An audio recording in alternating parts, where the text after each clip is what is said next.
In South Africa, when they went to draft their post-apartheid constitution in the mid-1990s, they were told by constitutional law experts around the world not to include frivolous rights like the right to water and the right to a healthy environment, because these rights were incapable of being enforced, and by putting them in the constitution, they would actually create cynicism about over-promising.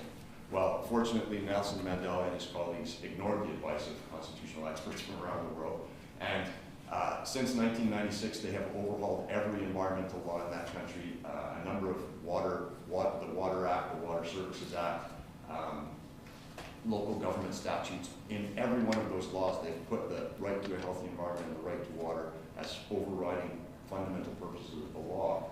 And they've also made a major investment in drinking water infrastructure, with the result that since 1996, clean drinking water has been extended to over 10 million predominantly poor and black South Africans.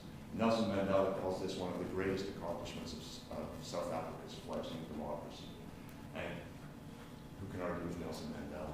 And then the last example I have is this is a picture of an oil spill off the coast of Brazil by the oil company Chevron. This happened last year.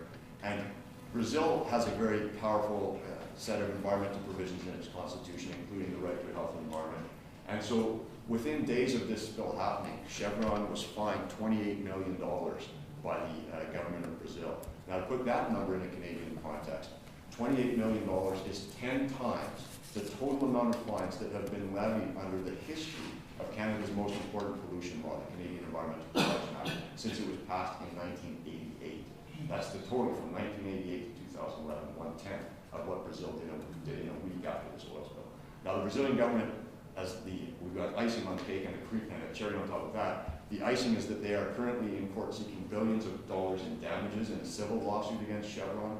And the cherry on the top of that is they've also filed criminal charges against Chevron executives, seeking up to 30 years of imprisonment for those executives. They've taken the passports away from those executives, so they can't leave the country until the prosecution has run its course. So that's an incredible story as well.